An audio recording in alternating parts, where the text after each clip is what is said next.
Hello, good afternoon. From a small town in Maharashtra state, India. Recently, I've spoken with different people about meditation, and I've shared my perspective on it, my continuing to evolve and expand perspective on meditation, and they found what I shared to be beneficial.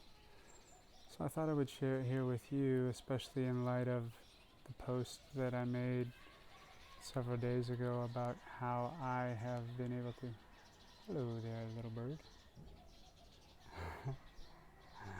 About how, as I continue my meditative practice, I'm less and less controlled by external circumstances and things that are arising, or fears that I used to have, and so how now my life is more free and more possibilities exist, because when we operate from a place of fear or anxiety or anger or any limiting emotion, the way that these emotions work, there's nothing magical. I'm not, all of a sudden angry and I don't know why. My brain and my body is releasing different hormones, different neurochemicals, different chemicals. These mix together in different ways, and they give me the physical experience of anger or frustration or anxiety or sadness. And one thing that those do, physically and mentally, is those cause a contraction. And you can even experience it if you sit somewhere right now and you think back on some experience that you've had, some memory, or maybe some future fear, something that's you're really afraid of, or you hold some really strong negative emotions tied to it. Pay attention to what happens in your body, what happens to your eyesight. Your eyesight literally contracts and focuses because different parts of the brain are turning on and other parts of the brain are getting less blood flow. The fight or flight parts are activating, and those parts are all about just survival. They're not about looking for many different possibilities and opportunities. They're about getting out of this situation as quickly as possible. And so when we're able to move beyond those emotions, when we're able to feel them and then step back and observe them and allow them to disintegrate, which is what happens with everything in this world. There's nothing that I'm aware of that is permanent. Everything is impermanent. Anicca, which is an ancient Pali term for impermanence. And so emotions are the same, states of being are the same. And meditation is a practice that can assist us in getting to a place where we're no longer controlled by them. We're not having that constriction, that tightness of focus. All I can think about is this thing. My mind is looping on it over and over. I'm feeling all this anxiety and stress. I'm not seeing possibilities and opportunities. It's not surprising. The fight or flight mechanisms, those parts of the brain are doing exactly what they're supposed to do. The issue is that you don't know how to take control of them. You allow them to control you. And so they're just doing what they're supposed to do. They're waiting for some message from you, from your higher self, to say, okay, we don't need you anymore, but you don't know how to do that. So what I just said is meditation is a practice. And I think this is integral to understand. I know for myself, when I first began some years ago, and I know for many other people, we have this idea that meditation is a state of mind that I should be able to achieve where my mind is just clear and empty. And if I ever have distractions or different thoughts come in, then shoot, I can't do this. I don't get it. It doesn't click for me. I'm a failure. I'm going to stop because I'm just not improving. I'm just not able to. Well, if we can shift that way of thinking to think meditation is a practice. So let's think, what are other types of practices?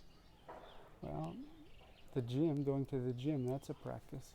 When I go to the gym and I lift weights, I'm practicing strengthening my muscles. Or when we were a child and we were learning our ABCs, we were first learning how to read. A, B, C, D, A, B, C, D, A, E, U, whatever language we're learning, we practice these sounds, we look at it. We didn't just go to the gym one time and try to lift up 200 pounds and say, oh, I can't do it, I'm a failure, I'm done. We didn't just look at the paper one time at these squiggles on the paper and say, I have no idea what this sound is, I'm done. We practice them. We practice them over and over. So it's the same with meditation. Meditation is a practice. This is my opinion, speaking from my limited experience, and it will continue to grow and evolve.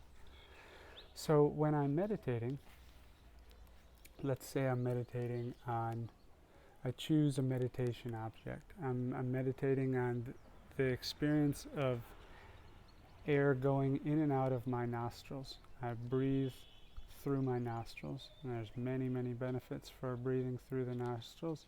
I can go into that some other time, but if you just do a Google search about benefits of breathing through the nose, we're designed to breathe through our nose. All kinds of things happen, including slowing our heart rate down, which slows our fight or flight mechanisms in our brain. So I'm breathing through my nose, and I'm observing this feeling of oxygen going in and out of my nose and what that feels like, and I'm just giving it all my focus. And then at some point, perhaps a different thought comes into my mind. Oh, that rooster's crowing. Oh, that reminds me of this time when we were in Thailand renting this home and there was roosters crowing. Oh my gosh, that was so funny. Remember that? And then I come back and I realize, oh, I'm not focusing on my nose. So I bring my focus back to my nose.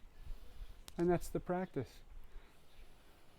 I'm focusing on my nose, and a thought comes in, yeah, my mouth is kind of dry, I could drink something. Oh, remember that mango juice? That was so delicious. I love mangoes. What about avocados? They're so interesting. I would love to have a home with avocados. That reminds me of that home that I had in California. Yeah, oh wow. Oh, I'm not thinking about my nose. Bringing my focus back to my nose. Just like I didn't try to pick up the weight one time and say, oh, I can't do it. I kept increasing, and I started with 15 pounds. And then over time, it moved up to 30 pounds, and then it moved up to 45, and then it moved up to 90. But I didn't start with 90 initially. The same way, I don't expect my mind to be clear immediately, especially when, in my opinion, everything that we do in every moment of our day is a practice. And most of us don't have conscious, intentional practices. So therefore, most of us are practicing unhealthy things. And our society is teaching us to practice unhealthy things. It's saying, oh, be a multitasker. Oh, have 2,000 different notifications on your phone so you're continuously breaking your focus. You're doing something, you break your focus. Doing something, you break. So what have we been training ourselves to do? We haven't been training ourselves to be at peace with whatever's around us and have our mind focused on one thing. We've been training ourselves to go like this all day long. This is not our natural state. It's what we've been trained to do, and just like we've been trained to do that, we can train ourselves to do the otherwise. So the practice of meditation is continually, just like I pick up this weight, or just like I start sounding out this letter A, apple, apple, apple. Do it over and over. When I'm meditating, I'm in a place focusing on whatever my meditation object is. My mind goes somewhere else, I bring it back. My mind goes somewhere else, I bring it back. And as I do this over time, just like my bicep muscle got stronger, or just like my mouth got more and more comfortable with forming the sound of A, then my mind focus muscle also gets stronger. And so we will see after some days, weeks, months, and definitely after years of repeated practice, now my mind, less and less does it go to these other places. And when it does go to these other places, instead of me going down a 5-minute rabbit hole about mangoes and avocados in Thailand, maybe it's only 1 minute. and then maybe it's only 30 seconds, and maybe it's only 10 seconds, and then maybe it's only mango, bringing it back like that. And at some point we get to a place where we are just focused on whatever our meditation object is. So that's principle number 1 for meditation. And this, my friends, transcends to all aspects of life. I've shared this before. I believe that everything in life is a practice. So if I'm interested in becoming a more positive person, there's a lot of benefits to that. Generally positive people, we see more possibilities, we see more opportunities, we connect with more people, we have a more enjoyable life. Or I'm interested in being more confident, or I'm interested in being more friendly, or I'm interested in having more positive relationships with my family or with others who think differently. Whatever it is that I'm interested in, guess what? It's just a practice.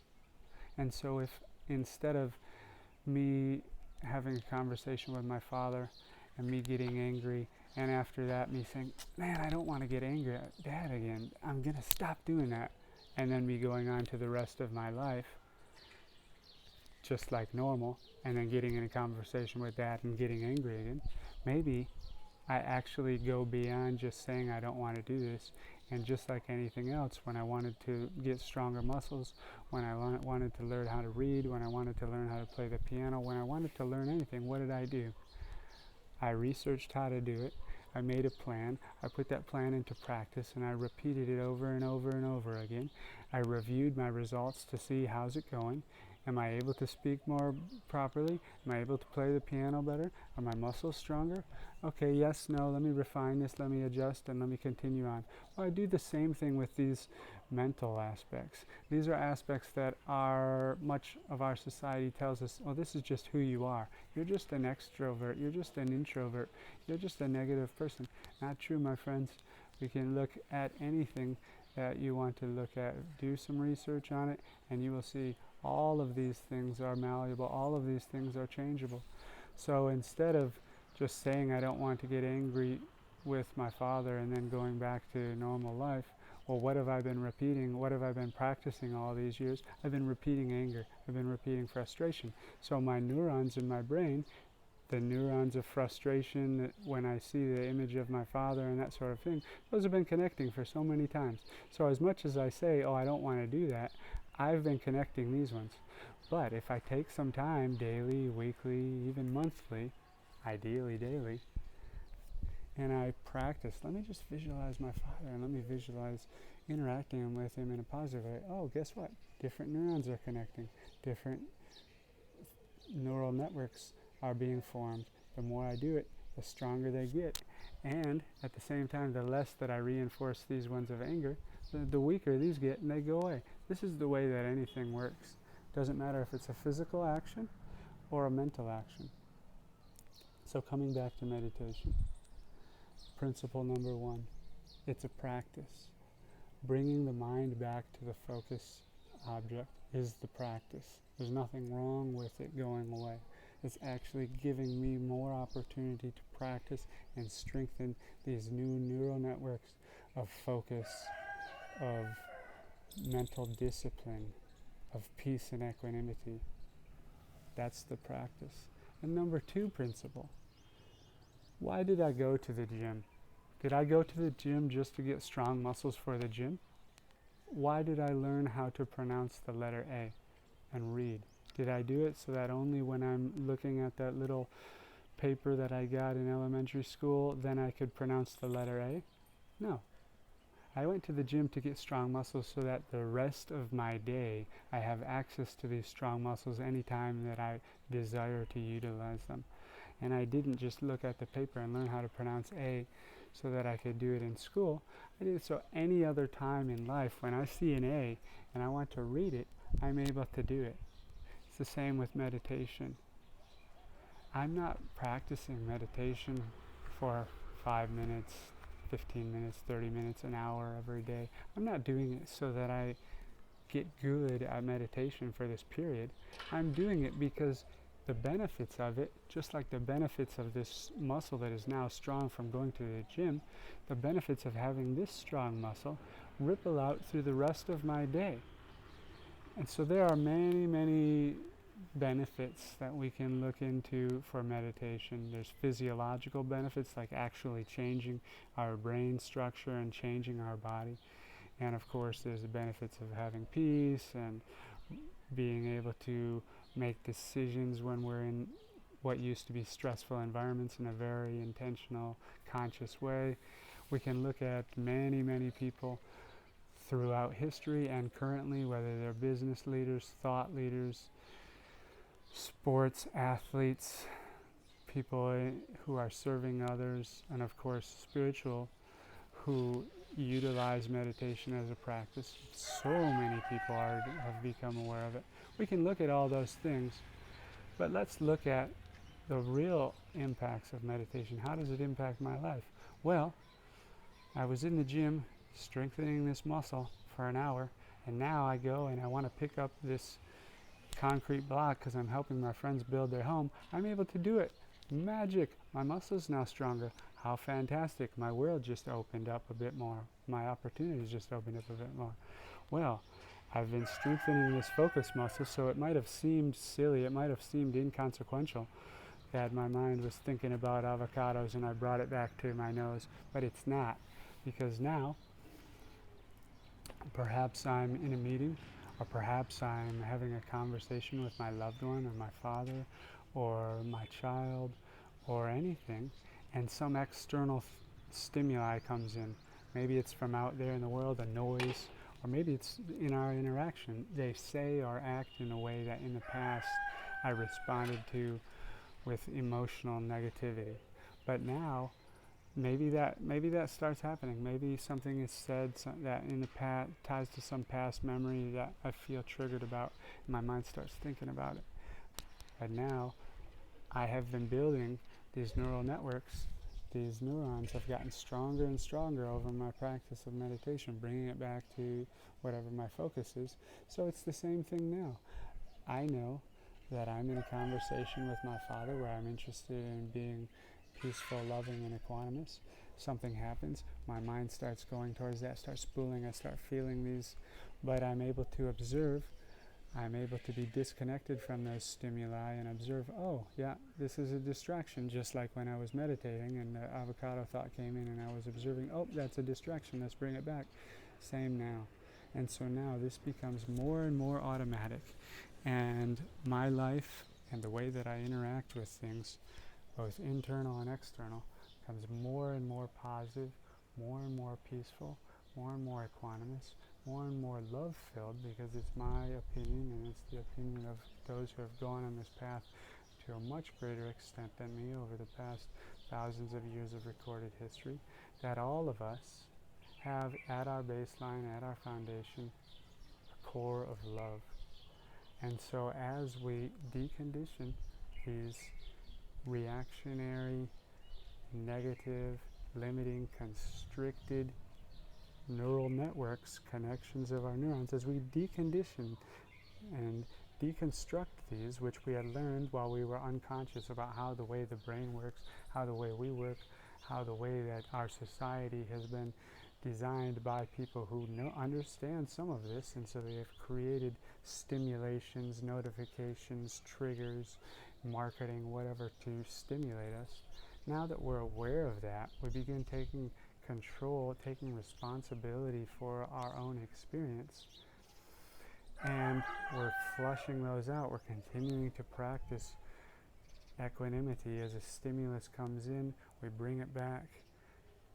Stimulus comes in, we bring it back. We feel equanimous about this. When my mind is distracted and goes away, I don't react or respond in negativity, because then that's just reinforcing the negative way of feeling.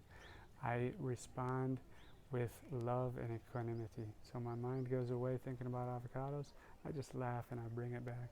Seven, you're so sweet, you're so funny, bringing it back. Yes, we can think about avocados another time, but right now we're thinking about the nose. I bring it back.